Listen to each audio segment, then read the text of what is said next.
good afternoon, all of you. Frankly, it doesn't look like good afternoon. It looks like good evening. That we surrounded in this studio. You're all here, I believe. Most of you are speaking about your professional occupation. All of you, of course, are outstanding people as far as your professions are concerned. I have a profession, which is the profession of law, and I imagine a lot of people may have expected that I will speak on that subject, but that's for another time. I speak today about a passion, not about my profession.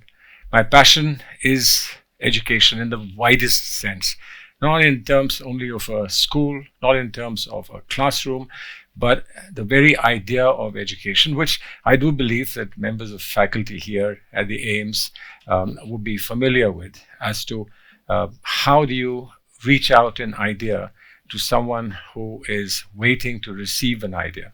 Is it enough to instruct? Is it enough to guide? Is it enough to show? Is it enough to create an example? Or that education encapsulates all this but is much larger? And what I want to talk about today is the very idea of education and the idea of the birth of an educational institution, how it happens and why it happens. We will, as I speak, show you a little film. It's already out there to show the people that I owe my own acknowledgement to, but my gratitude to, for having joined in an experience, in an enchanting experience, which is to start an institution. The institution, of course, is called Delhi World Public Schools. There are about 80 of them now across the country. But just having a school is not good enough.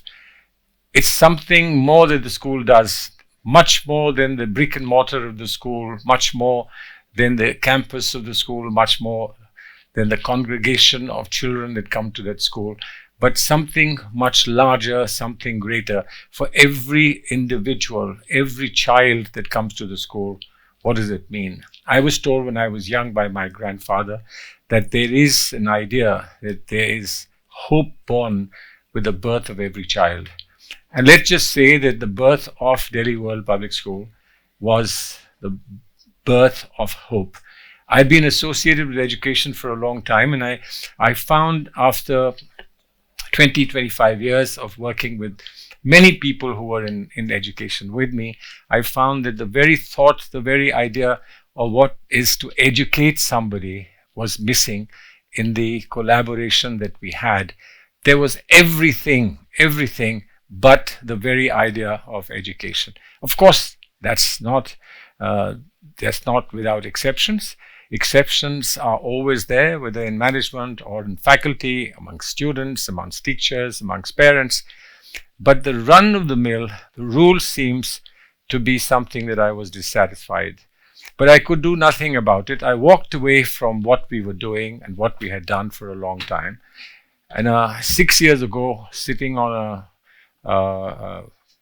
in a salubrious day of Holi being celebrated at a friend's farm, they said to me, if you're so concerned and passionate about what education is, why don't you do something? Why don't you start schools that you believe are important? That was the time when the person who asked me to do this was already helping me with 8 children that I'd picked off the streets of Farrukhabad, my political constituency, and I'd placed in a school where when they came for the first time, they didn't know how to use the washroom, they didn't know how to use the toothpaste, but most important is that they didn't know how to hold a pencil. A child of 3 or 4 not made to hold a pencil becomes impossible to deal with virtually when they are 8 years old and they haven't held a pencil.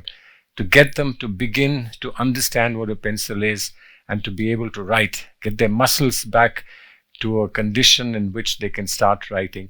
And that's how I felt that if someone who's helping me with these children off the streets, and I've done a TED talk about those children now into 7th or 8th year of their education at a school, if that very person is asking me, do something more, do something if you really feel about education. And sitting there on Holy Day, I said to her, all right, we will start a whole new experiment in schools. And so we did. Delhi World Public School went through a lot of legal tangles, went through a lot of birth pangs, etc. But we now have 80 of these schools. Now, one of these schools, that the idea was that these schools would bring out something new. One of these schools, which is named after my late daughter, who died of kidney failure, and in fact, she died in this hospital in AIIMS, looked after wonderfully well, but God's wishes were different, and we had to lose her. So in her name, I took a mango orchard, and it's called Aisha's Orchard, that school. And I said to my architect, not one single tree, not one bough will be cut from the mango trees in this orchard. But I want a school. I want a school in which children will believe that they live in a beautiful world of mango trees, where they can reach out from their window and eat and take the mangoes that they want, where animals will be running around the garden, the orchard, and they would be able to play with them, rabbits and deers and birds and what have you. And that's what we finally have created, Aisha's Orchard. But Aisha's Orchard is not romantically a school that has the ambience of comfort of being in your own surroundings in rural India, but actually a school that has the best computer center in the entire district. It's a school that will have the best facilities in the entire district. It will bring children, and the fees that we charge there in that school is 200 rupees. 200. You can do a great school. You can do a great school if you charge the fees of 10,000, 20,000, 30,000, 40,000, 1 lakh, etc. But to do a great school, when you charge a fees of 200, and the interesting thing is that I get parents who say, your fees is very high. And I ask why. And they say, I've got 4 children and I have to give 800 rupees for 4 children. Can you imagine, in a country where we proudly say that we have a scheme of education in which nobody will be left out of school, nobody will be turned away from the doors of a school. There are children whose parents complain that they cannot pay 800 rupees because there are 4 children to be looked after. And when they have to choose, they choose the boys over the girls. And therefore, we have to make sure that the girls pay nothing, because otherwise the girls are left out and the boys come and study. Now, this is how we live today. And in this situation, where everything on paper is there, but what you don't have is that life ensuring experience for a child to be able to be prepared for the world of tomorrow. That's where this school. So, lest we were drawn into only a school where we had to put in everything and wait for 20 years, 30 years till we can see the return, we've also gone to smaller towns, bigger towns, and put schools out there where children can come who can afford the education, middle class children who can afford middle class education, but also create surpluses that will go into schools where children cannot even afford less than middle class educational levels, etc. And there modern technology has been put to good use. If we can't get a teacher who is of the top quality, we can get the teacher on a screen. We can use the best schools in the cities and get their teachers to give classes to children who are living in the vicinity of Aisha's Orchard, and therefore bring together the best in technology, the best in educational effort, the best in educational infrastructure, and give it to children who could never have imagined that they could get education of this kind. That's the birth of the idea. That's the birth of a dream. And I want to say to all of you that as we move towards the cutting edge of modern progression and of modern technology, of modern education, as we aim to become Vishwagurus, we must remember that beneath that lamp that is lit by all of us together, this beautiful country, beneath that lamp, there may be a little darkness. And to get that darkness away from us, to overcome that darkness, what is it that we can do? We can provide the experience that we've learned over the years, from independence to now, the best schools and how to get the best schools, but how to get the best of those schools to those who still can't, and perhaps for the next 20 years, 30 years, will not be able to afford that education. Now, of course, you have government schools, you have scholarships, you have schemes, but somewhere, it is clear that that is not enough.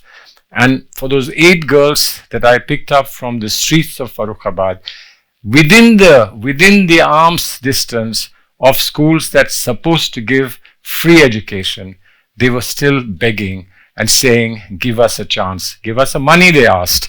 But those words, give us some money, to me read as, give us a chance. They've got a chance today in a school in Sonipat, in a school where they rub shoulders with children who come from very good, very affluent homes, and who today do not show any difference of having come from the very backward areas that they belong to, or backward homes that they belong to, and today compete with the best. One is a champion in swimming, one is the captain of Haryana in basketball, one is 2 are excellent players in table tennis, and of course they are doing very fine as far as academics is concerned. So we bring you a message with a little couplet which says, Koi bazm ho, koi anjuman, ye shiar mera kadeem hai. This is my ancient belief, and this is my commitment. Koi bazm ho, koi anjuman, ye shiar mera kadeem hai. Jahan roshni ki kami dikhi, wahin chirag jala diya. We've lit this lamp, and we do hope that people like you will support similar lamps to be lit in different parts of our country, in different parts of our society. We need lamps not just for little children who can't go to school, but we need lamps also for those who've been to school but can't see the light. Thank you very much, ladies and gentlemen.